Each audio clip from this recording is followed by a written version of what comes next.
Three plots having areas 110, 130 and 190 square meters are to be subdivided into flower beds of equal size. If the breadth of a bed is 2 meters, the maximum length of a bed can be.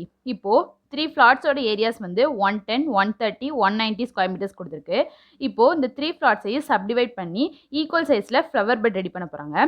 இப்போ அந்த flower பெட்டோட breadth வந்து 2 metres கொடுத்துருக்கு. இப்போ அந்த flower பெட்டோட maximum length எவ்வளோ இருக்குன்னு சொல்லிட்டு கண்டுபிடிக்க போகிறோம். இப்போ first maximum possible size of flower bed கண்டுபிடிச்சிக்க போகிறோம்.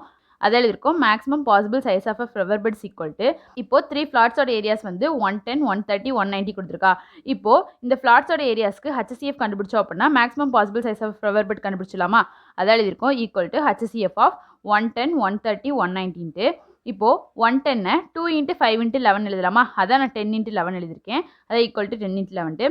130 2 × 5 × 13 எழுதுவோம். அதை 10 × 13 எழுதியிருக்கேன். 190 is equal to 10 × 19.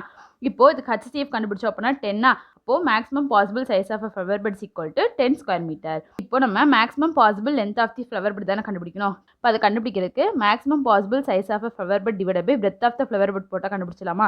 அதால் இருக்கும் therefore maximum possible length is equal to இப்போ maximum possible size of flower bed எவ்வளோ கண்டுபிடிச்சிக்கோம் 10 ஸ்கொயர் மீட்டர் கண்டுபிடிச்சிக்கோமா. அதான் ஈக்குவல் டு 10 டிவைட் பை இப்போ breadth of the flower bed எவ்வளோ கொடுத்துருக்கு 2 மீட்டர்ஸ் கொடுத்துருக்கா. அதான் டிவைட் பை 2ன்னு எழுதிருக்கும். இப்போ அதை கேன்சல் பண்ணோம் அப்படின்னா 5. அப்போ maximum possible length equal to 5 metre. Option A is a correct answer.